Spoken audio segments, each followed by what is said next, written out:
Selamat datang di Katolikas, tempat kita belajar untuk menjadi murid Kristus yang lebih baik.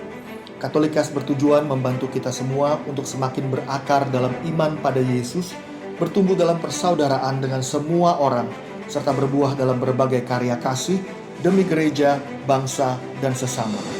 Katolikas berisi cerita kesaksian dan refleksi hidup sebagai pengikut Kristus, katekese iman yang relevan dan praktis untuk hidup sehari-hari, serta dialog topik-topik kekinian dengan berbagai narasumber untuk memperkaya hidup iman kita semuanya.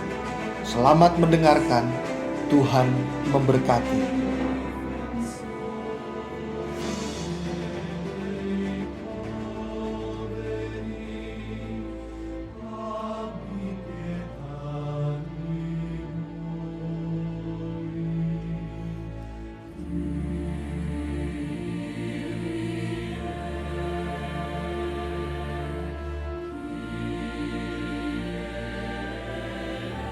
Para sahabat dan teman-teman semuanya, hari ini kita memperingati Rabu Abu, yaitu hari pertama dalam masa Prapaskah. Artinya, mulai pada hari ini kita memasuki masa tobat selama 40 hari ke depan dalam rangka mempersiapkan hati dan hidup kita dalam semangat tobat untuk menyambut Paskah kebangkitan Kristus. Kenapa disebut Rabu Abu, hari Rabu itu karena kita menghitung dari perayaan Paskah mundur 40 hari, lalu gak hitung hari Minggu. Kalau dihitung mundur itu jatuhnya hari Rabu. Lalu kenapa dikatakan abu? Karena abu itu adalah lambang pertobatan, tanda pertobatan. Maka Rabu Abu menandai dimulainya periode masa tobat kita bersama, retret agung besar gereja untuk bersama-sama mempersiapkan hati dan hidup kita supaya kita juga bisa dengan hati yang bersih menyambut hari raya Paskah nanti, hari raya besar, terbesar sebetulnya bagi iman kita. Nah, saya hari ini mau share satu hal yang sangat penting bagi persiapan kita selama 40 hari ini. Tetapi sebelumnya saya akan bacakan bacaan liturgi hari ini, Rabu Abu 17 Februari 2021. Bacaan pertama diambil dari kitab Yoel bab 2 ayat 12 sampai 18. Sekarang beginilah firman Tuhan. Berbaliklah kepadaku dengan segenap hatimu, dengan berpuasa, dengan menangis dan mengadu. Koyakkanlah hatimu dan jangan pakaianmu. Berbaliklah kepada Tuhan Allahmu sebab Ia pengasih dan penyayang, panjang sabar, berlimpah kasih setia, dan Ia menyesal karena hukumannya. Siapa tahu mungkin Ia mau berbalik dan menyesal lalu meninggalkan berkat menjadi korban sajian dan korban curahan bagi Tuhan Allahmu. Tiuplah sangkakala di Sion, adakanlah puasa yang kudus, maklumkanlah perkumpulan raya, kumpulkanlah bangsa ini, kuduskanlah jemaah, himpunkanlah orang-orang yang lanjut usia, kumpulkanlah anak-anak, bahkan anak-anak yang menyusu. Baiklah pengantin laki-laki keluar dari kamarnya, pengantin perempuan dari kamar tidurnya. Baiklah para imam, pelayan-pelayan Tuhan, menangis di antara balai depan mezbah dan berkata, sayangilah ya Tuhan umat-Mu, dan janganlah biarkan milikmu sendiri menjadi cela, sehingga bangsa-bangsa menyindir kepada mereka. Mengapa orang berkata di antara bangsa-bangsa, di manakah Allah mereka? Maka Tuhan menjadi cemburu karena tanahnya dan menaruh belas kasihan kepada umatnya. Bacaan kedua diambil dari 2 Korintus 5 ayat 20 hingga bab 6 ayat 2. Saudara-saudara, kami ini adalah utusan-utusan Kristus, seakan-akan Allah menasihati kamu dengan perantaraan kami. Dalam nama Kristus kami meminta kepadamu, berilah dirimu didamaikan dengan Allah. Kristus yang tidak mengenal dosa telah dibuatnya menjadi dosa karena kita, supaya di dalam Dia kita dibenarkan oleh Allah. Sebagai teman-teman sekerja, kami menasehati kamu, supaya kamu jangan membuat sia-sia kasih karunia Allah yang telah kamu terima. Sebab Allah berfirman, pada waktu aku berkenan, aku akan mendengarkan engkau, dan pada hari aku menyelamatkan, aku akan menolong engkau. Camkanlah, saat inilah saat perkenanan itu. hari inilah hari penyelamatan itu. Bacaan Injil diambil dari Matius bab 6 ayat 1 sampai 6, ayat 16 sampai 18. Dalam khotbah di bukit, Yesus bersabda kepada murid-muridnya, "Hati-hatilah, jangan sampai melakukan kewajiban agamamu di hadapan orang supaya dilihat. Karena jika demikian kamu tidak beroleh upah dari Bapamu yang di sorga. Jadi, apabila engkau memberi sedekah, janganlah engkau mencanangkan hal itu seperti yang dilakukan orang munafik di rumah-rumah ibadat dan di lorong-lorong, supaya mereka dipuji orang. Aku berkata kepadamu, mereka sudah mendapat upahnya. Tapi jika engkau memberi sedekah, janganlah diketahui tangan kananmu, hendaklah sedekahmu itu diberikan dengan tersembunyi. Maka Bapamu yang melihat yang tersembunyi akan membalasnya kepadamu. Dan apabila kamu berdoa, janganlah berdoa seperti orang munafik. Mereka suka mengucapkan doanya dengan berdiri di dalam rumah-rumah ibadat dan pada tikungan-tikungan jalan raya, supaya mereka dilihat orang. Aku berkata kepadamu, mereka sudah mendapat upahnya. Tetapi jika engkau berdoa, masuklah ke dalam kamarmu, tutuplah pintu, dan berdoalah kepada Bapamu yang ada di tempat tersembunyi. Maka Bapamu yang melihat yang tersembunyi akan membalasnya kepadamu. Dan apabila kamu berpuasa, janganlah muram mukamu seperti orang munafik. Mereka mengubah air mukanya supaya orang melihat bahwa mereka sedang puasa. Aku berkata kepadamu, mereka sudah mendapat upahnya. Tetapi apabila engkau berpuasa, minyakilah kepalamu, cucilah mukamu supaya jangan dilihat oleh orang bahwa engkau sedang berpuasa, melainkan hanya oleh Bapamu yang di tempat tersembunyi. Maka Bapamu yang melihat yang tersembunyi akan membalasnya kepadamu." Sahabat-sahabat dan teman-teman semuanya, bacaan-bacaan hari ini jelas mengundang kita semua untuk bertobat. Dan saya hanya ingin menggarisbawahi satu hal, satu unsur, satu aspek yang sering dilupakan di dalam dinamika atau proses pertobatan kita dalam kehidupan kita sehari-hari. Apa yang sering dilupakan? Saya membaca satu buku tulisan Paus Fransiskus yang judulnya The Name of God is Mercy.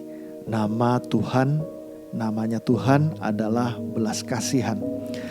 Nah, pada satu bab, Paus Fransiskus diberikan sebuah pertanyaan. Pertanyaannya adalah, apa yang dibutuhkan agar kita bisa menerima belas kasih Tuhan? Oke, ini bicara tentang orang yang bertobat lalu mendapat pengampunan belas kasih Tuhan. Lalu Paus Fransiskus menjawab seperti ini. The first thing that comes to mind is the phrase, I can't take it anymore. Hal pertama yang masuk ke dalam pikiran saya adalah seruan, aku tidak sanggup lagi.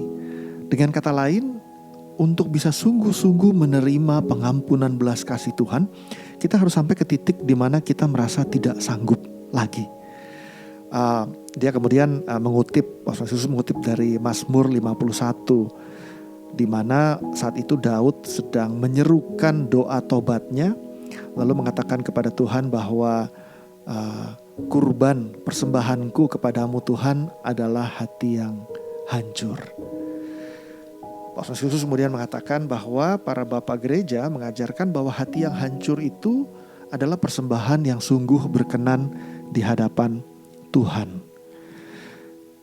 Paus Fransiskus lebih lanjut mengatakan bahwa ada dua tipe orang nih yang bertobat. Yang satu hanya orang yang mengatakan bahwa saya orang yang terbatas, saya punya batasan-batasan tertentu sehingga ini kesalahan saya. Tetapi orang yang kedua itu menyadari bahwa dirinya itu sungguh-sungguh berduka. Dia gak punya apa-apa, dia tidak berdaya, dia penuh dengan dosa. Nah, ini dua hal yang berbeda.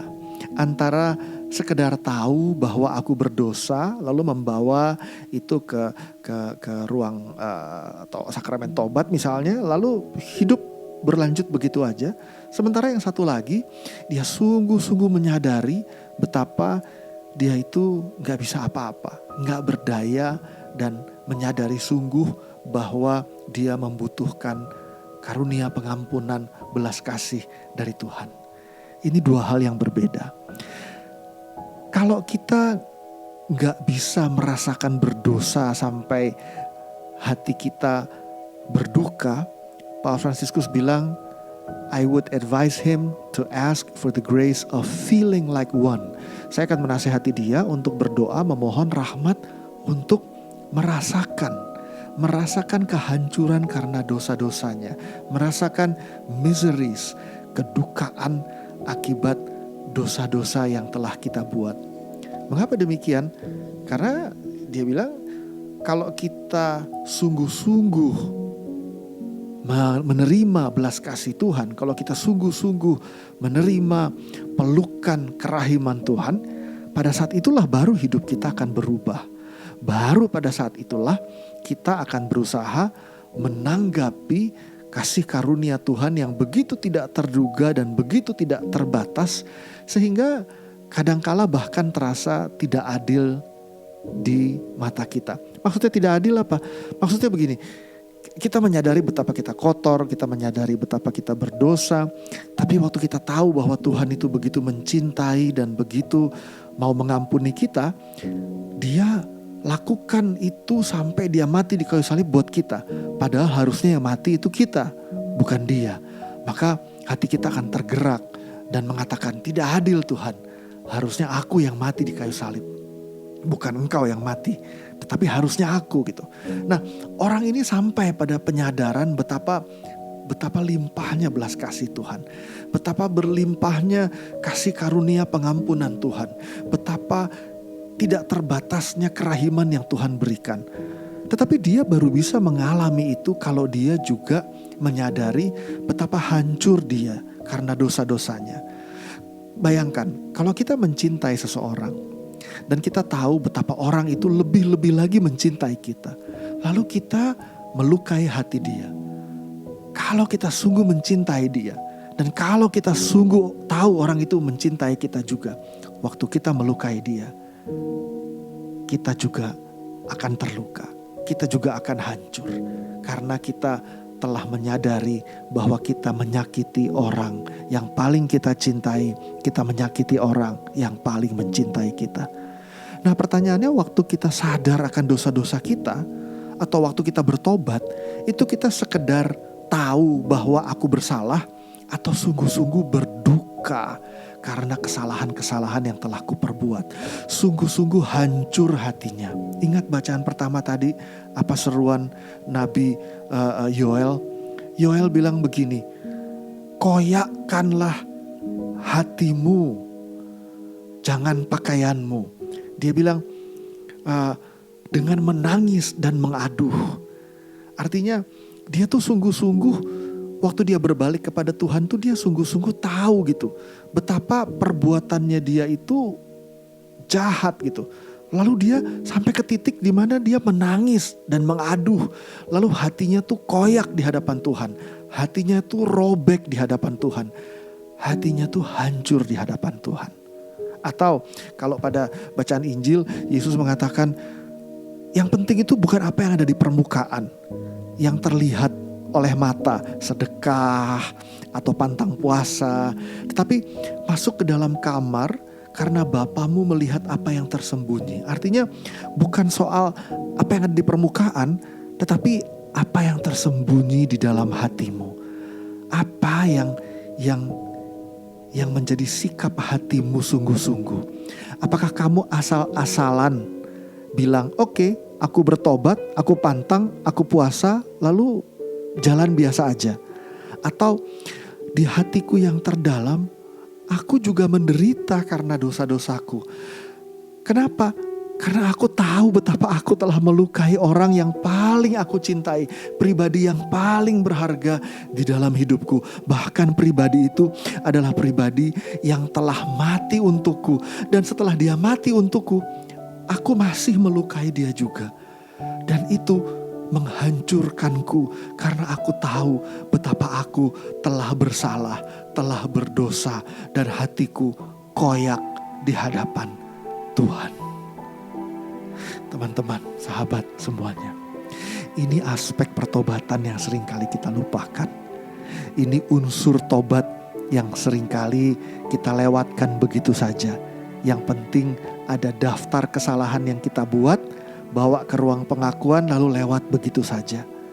Tetapi yang Paus Fransiskus ajak adalah kita sungguh-sungguh berdoa, mohon rahmat kedukaan itu, rahmat kesadaran penuh, rahmat kehancuran hati, atau kalau dalam seruan Nabi Yoel, rahmat hati yang koyak di hadapan Tuhan. Berapa banyak dari kita yang dari tahun ke tahun melewati masa Prapaskah dengan asal lewat atau sungguh-sungguh berduka, sungguh-sungguh menangis dan mengaduh di hadapan Tuhan, sungguh-sungguh hancur di hadapan Tuhan. Karena kehancuran itulah yang akan sungguh-sungguh merindukan belas kasih dan kemudian mengalami belas kasih yang tidak terbatas itu, lalu sungguh-sungguh hidupnya berubah. Teman-teman semuanya, dari hari ini sampai ke Pekan Suci nanti, saya mau ajak kita semuanya, mari kita berdoa, mohon rahmat kehancuran hati di hadapan Tuhan, rahmat kedukaan karena dosa-dosa, rahmat minta tolong sungguh karena ketidakberdayaan kita di dalam melawan berbagai belenggu dosa. Maka sikap hati yang sungguh-sungguh koyak di hadapan Tuhan ini, yang tersembunyi tetapi terlihat oleh Bapa di surga, hati inilah yang akan dipenuhi oleh belas kasih yang mengampuni, menyembuhkan, dan memulihkan kita semua. Selamat bertobat, selamat menjalankan Prapaskah, retret agung bagi seluruh gereja yang menghantar kita kepada kemenangan Paskah bersama Yesus.